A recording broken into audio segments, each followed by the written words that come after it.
Mom just to say hi. I told her I missed her and would like to talk to her more often. I didn't tell her about the money though, because my money wasn't the reason why we fell apart. The only Chase Bank I've ever been inside of was the one on Prospect Street downtown Stanford off Bedford. And when I asked Lisa to take me there, she didn't hesitate. My blood crawled a little when we got off with Stanford exit 7. It was only 12 noon, so I didn't want to rush myself, though my nerves were like the countdown to New Year's Eve at Times Square. As we drove down Bedford Street, I couldn't help but excuse my former appearances. Everywhere I ever stood downtown, every corner, every store I went into, Two Brothers Hair Supply, J. Silver, the Dunkin' Donuts on the corner of Bedford and Main Street, the bus depot, the library on the corner of West Broad and Bedford, the McDowell's and Payless shoe store. I saw myself, who I tried so hard to be, the hot mess in $10 clothes and run-over shoes, posing like I was somebody I wasn't. No college education, no goals, just a dick and a smile, and wild marijuana fantasies that did nothing but empty my soul and pollute my mind. I watched the people, taking in the sight of them I'd never seen before. A black woman and her child crossing the street, a jogger with headphones in his ears, two men in front of the Dunkin' Donuts talking about life, buses coming into the small depot, dropping off and picking up, pigeons and their families all over everything, eating, flying around, courting the homeless for stale bread or maybe even conversation. I wasn't fighting to be seen now. Now I could just let it be, leave it alone, and take a step in another direction. The Chase Bank parking lot felt like a maze. I wanted to park everywhere, up close, far away. In my mind, I was on a stage just waiting to say my lines. So when I walked into the bank, bruised body and face, I drew a much different type of attention. I wasn't so impressive, but someone saw me stuck in the middle of the floor, looking for someone to throw the life vest and pull me aboard. Mrs. Brighton didn't judge me. In fact, she offered me a glass of water in the seat. As we congregated into her small cubicle, I saw that she was quite concerned with my injuries, more than my business with her bank itself. "Are you going to be okay?" she asked me, with her hand on my forearm. She had short brown hair and wore a black blazer with a red and white blouse underneath. Her perfume was light. I think it was Chanel No. 5. I remember this so vividly because when we finally got around to why I was there, the expression on her face made my day. "Yes, I've just won a lottery and I have this check for $1.5 million that I need deposited safely." When I pulled the check out, she cleared her throat and smiled. She laughed and I couldn't help but laugh too. I truly made her day. What was surprising was the wake-up call after. They only allotted me $200 while the check cleared, which she assured me would only take 2 to 3 business days. I set up a basic checking and savings account with a majority of the money in the savings.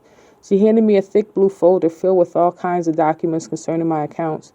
She also gave me 2 identical debit cards and sent me to a teller to set up my PIN number. She hugged me before I left and told me to be smart and to stay safe, which was exactly what I plan to do from now on. As I left my new bank, Lisa was sitting, waiting for me. "It's all done, Miss Lisa, but the money won't be ready till Monday or Tuesday." Before I could explain any further, Lisa cut me off. "Iya, it's been a pleasure, but if you think I'm going to go drop you off somewhere, you got another thing coming. You're staying with me at my house, and when I know for sure that you are out of harm's way and my 10 grand is in my pocket, then we can have other conversations. Until then, you're staying with me." I smiled. I couldn't have worded it any better myself. Lisa lived with her husband Jerry in a small house down in the cove of Stanford on Wildwood.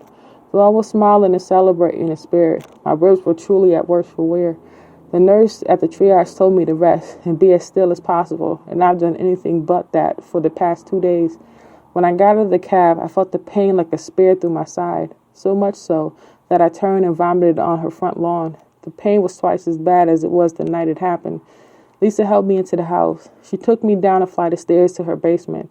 Half the basement was being used for storage, but the other half was furnished. A sectional, a TV and cable box in a bathroom with a shower over on the right. On the other end of the sofa by the washer and dryer was a small refrigerator and a microwave on a small table. A sink on the other side of the basement, though used for pre-soaking clothes, worked perfectly fine. Lisa helped me onto the sofa and pulled my sandals off. I was in tears by then. "What does it look like?" I asked, wincing. I lifted my shirt up and Lisa gasped.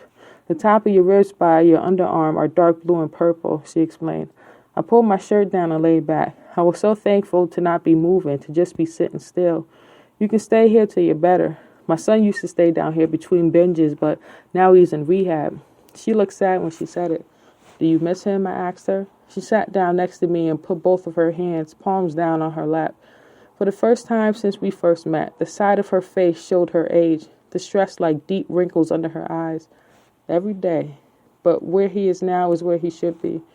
Lisa walked over to the TV stand and grabbed the two remotes and handed them to me.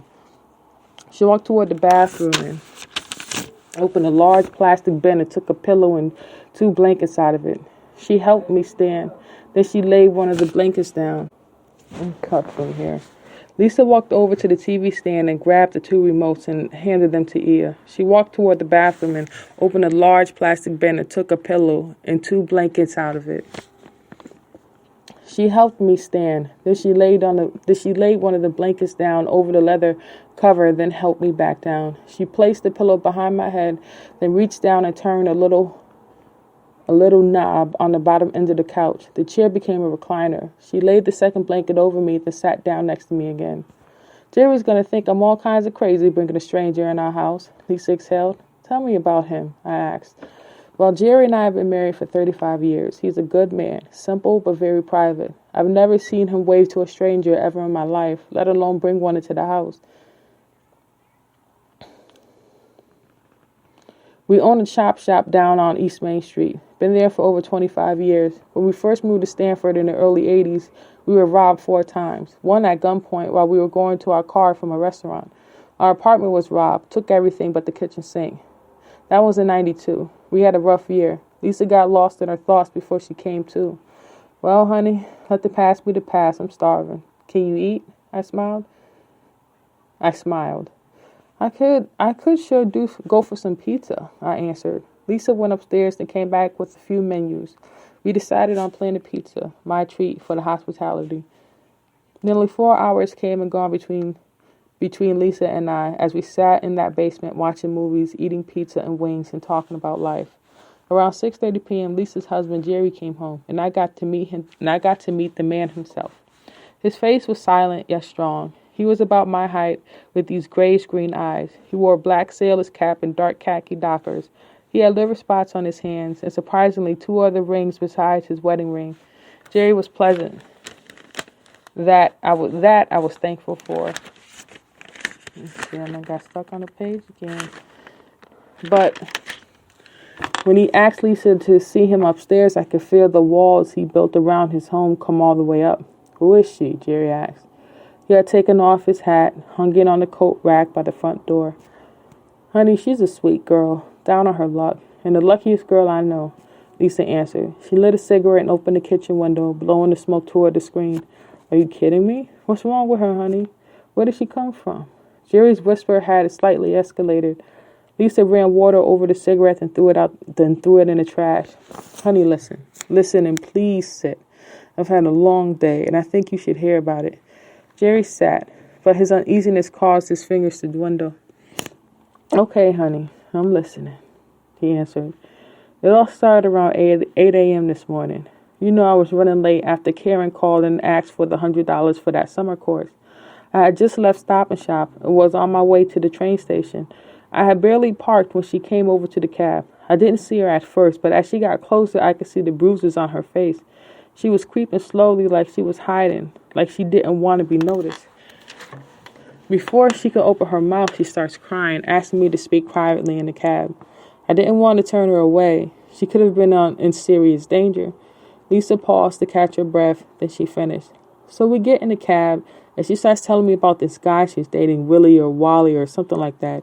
He had beaten her up, kicked her out the house, cheated on her, real sad stuff, honey. Out of nowhere, she pulls out one of those scratch-off tickets, the Win for Life ones. And honey, Lisa's eyes lit up. Honey, she won the jackpot, honey, over $1.5 million. Jerry nodded his head, but his fingers continued to dwindle. Okay, so she has no money beside this lotto ticket, nothing. She begs me, promising me $10,000 if I take her everywhere she needs to go for the next few days, until she gets herself together and gets away from her abusive boyfriend. You know me, at first I didn't want to get involved. I told her no, but she cried and pulled on my heartstrings, and finally I gave in. And honey, I've been to the Lotto headquarters up in Rocky Hill. I've been to the bank. I worked with her in the Lotto headquarters. I saw them cut her the check. The money is in the bank. Everything is squared away. Problem. Chase tells her that the check won't be clear until Monday or Tuesday. We have to wait. She has nowhere to go. And I know how you feel about your privacy, but given the circumstances, I say this one called for our most intimate hospitality. Lisa sat next to her husband at the kitchen table and laid her hands over his. Please, honey, don't worry about her. Her ribs are so bruised she can hardly walk. That's why she was creeping this morning. She needs somewhere safe to be till she feels well enough to run, because that's what she's going to do. That check clears, we get our 10 grand, and hun, we could really use that money. We could pay off the mortgage and get that new TV you wanted. And she's 3 weeks pregnant with her first child. Can you believe that? Jerry's fingers finally stopped twiddling. He sighed and asked his wife one thing. What if she calls that boyfriend of hers while she's here? I don't want that trouble here, Jerry wondered. I highly doubt that, honey. Besides, she's really got a break this time, and there's something about her. She's good for it, honey. I can feel it. And that is the end of chapter 4. We're at 27 minutes, 18 and a half minutes coming down, and we're going into chapter 5. There were girls in bikini tops and shorts, running around with beer in their hands and cell phones. 2 dogs, 2 lifeguards who just happened to live in the area. Allison and Tamika sat with A.E.V and Hugo on some beach towels under a makeshift tent. Lasso was passed out, under an umbrella after 12 beers, 6 blunts, and 2 shots of tequila. Waldo sat by the bonfire staring at his phone. The party had grown out of control. It was a matter of time before the police came. Over 30 people drifted toward the noise they had made earlier, when it was just Eddie, Hugo, A.E.V, Lasso, and Waldo, and maybe 6 girls. Now, 3 other houses along the beach had opened their back doors and let themselves in. Another bonfire had been started, and a ton of liquor had been brought out. Music blared from a makeshift DJ booth set up on the sand. Glow sticks, lanterns, and flashlights, as well as cell phones, could be seen away from the campfire. A Congo line had gone through earlier, as well as skinny dipping. It was after 1 a.m. Waldo was high and drunk. He had let Samantha, the girl who threw the party, take out his braids and play in his hair. His half Puerto Rican, half black ethnicity, half Jamaican ethnicity had given him a thick, black, soft, curly mane that hung halfway down his back. That's what Ia loved the most about him, he remembered. He thought about the countless times Ia washed his hair, then sat him on the floor by the TV and softly cornrowed and brushed it, then braided it. And softly combed and brushed it, then braided it, till he fell asleep with his head against her knee. The wind blew off the water, sending his hair into a whirlwind. Waldo stood up and walked toward the edge of the water, dragging a beach chair behind him. He sat just far enough not to get his shoes wet. Then he stared up at the countless stars in the sky. There were no clouds, and the moon sat in a seemingly invisible field of clarity, casting down its light on the water. It was truly romantic, and for a reason he tried to hide from himself. He wished Ia was there with him. I heard the phone buzzing on the floor, but I paid it no mind. Too comfortable where I slept. The other end of the couch was a sofa bed, and I was wrapped up in comfort. Half asleep, I reached down and picked up the phone without thinking, without looking to see who it was. Hello, I answered, under the cover with my eyes still closed. I wish you were here, Waldo said. I opened my eyes, realizing who it was, and pulled the covers off of me. Waldo, I said. He laughed a little. The music in the background was loud, but the ocean waves crashing were louder. Yeah, it's me. What you doing, girl? He asked. His words slurred. I was so tired and I didn't want to talk. Waldo, I'm sleeping. I'll talk to you later, I said. No, don't hang up. Listen, okay? I know I fucked up. I know I did. But I still wish you were here. There's so many bitches, and do you know I didn't bring that one condom with me? I must be slipping. Remember that time I got the vapors? He had laughed, and my ribs tensed up, and I winced in pain. Waldo was a truth teller when he drank and smoked, and I was tired of him altogether.